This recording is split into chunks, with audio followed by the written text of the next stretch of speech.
Yo, what is going on, everyone? My name is Nick, or the Notorious Fantasy, and in today's video, we are going over the Kansas City Chiefs versus the Baltimore Ravens Monday Night Football matchup for week number 3. We are going to be talking about how this game affected fantasy football, my feelings about the game, my feelings about how it affects fantasy football, as well as anything that I find notable to talk about in this video about the game. So before I get into discussing these two teams, I'd like to ask if you guys could please go down below and click that subscribe button, because not only is it free, I put out content every single day to help you guys win your 2020 Fantasy Football Championship. So without further ado, let's get right into it. Kansas City Chiefs 34, Baltimore Ravens 20. The Kansas City Chiefs rise up and win this game to complete their undefeatedness, still 3-0. The Baltimore Ravens fall after being 2-0 to 2-1 in this game.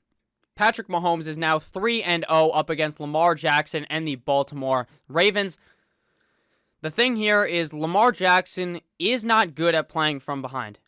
He is not. He does not win the game when he's behind. He cannot win from behind in a game, and they got behind early, and after that, the Kansas City Chiefs kept stepping on the gas, and Lamar Jackson was faltering in this game. Lamar, 15 of 28 in the passing game for 97 yards, 1 touchdown, 0 INTs, 9 for 83 in the rushing department, so obviously he doesn't completely shit the bed for your fantasy team, but 97 yards? What? And they were the favorite in this game. The betting favorite, minus 3.5. I took the Chiefs plus 3.5. That was the easiest bet of my fucking life because the Kansas City Chiefs rolled the Ravens. This game was not even close at all, except for at the beginning of the game when it was 6-3. This game was all Chiefs the whole entire time. Patrick Mahomes shows off why he is the best quarterback in the NFL. Maybe, I guess, Russell Wilson, you might say, is the best now, but one of the best quarterbacks in the NFL, 31 of 42 for 385 yards and 4 total touchdowns. Now, with that said, he absolutely butt-fucked Lamar Jackson in this game. He played so much better than him, but does that mean you should trade away Lamar Jackson? Does that mean you should run away from Lamar Jackson? Does that mean next week you should start Nick Foles over Lamar Jackson? No. Lamar will still continue to be a great fantasy football quarterback, but it is going to make me cautious to start him in games where I feel like he might get behind big. Now, he doesn't play the Chiefs again this year, so obviously that's good, but against some other teams, he will probably falter and have worse games, but this is probably going to be his worst game of the 2020 fantasy football season. I just see him putting up over 150 yards in every single game. I think just under 100 yards is really out of the ordinary for Lamar Jackson. Looking at the rushing game for the Baltimore Ravens, again, it was a shit show.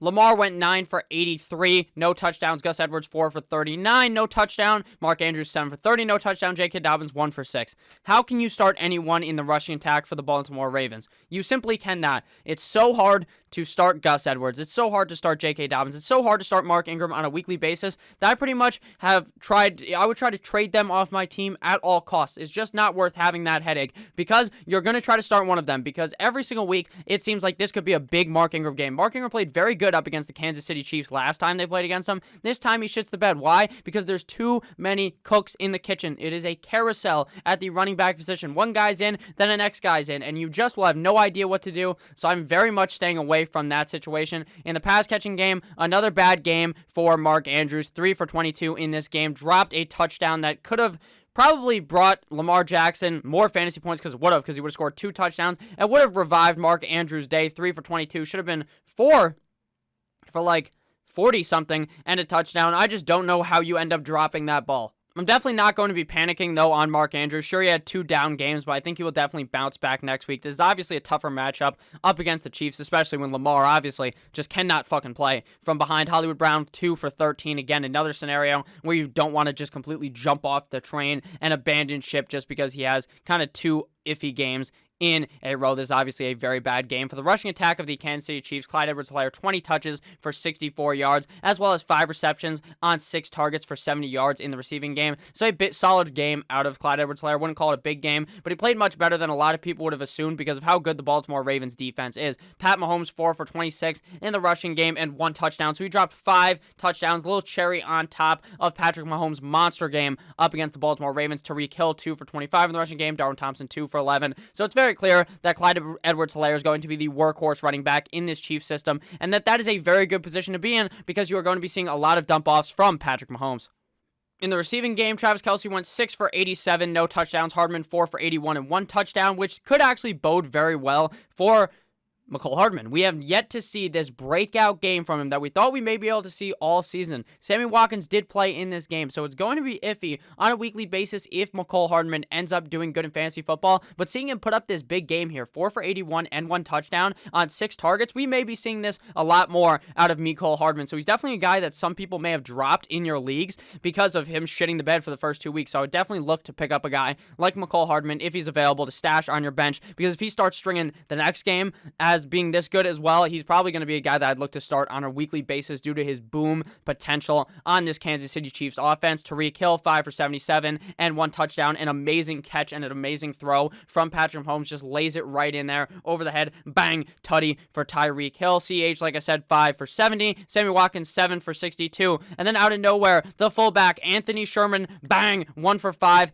tutty in this game. You want to know who else scores a touchdown? The fucking offensive lineman, Eric Fisher, 1 for 2 and a touchdown. That was just the nail right in the coffin of the Baltimore Ravens. How do you let an offensive tackle score a touchdown on you? I don't know, but it happened, and it was a really good game out of Patrick Mahomes. What I got from this game, mostly, Patrick Mahomes, obviously very good. Who would have fucking guessed? CH, very good. Kelsey, very good.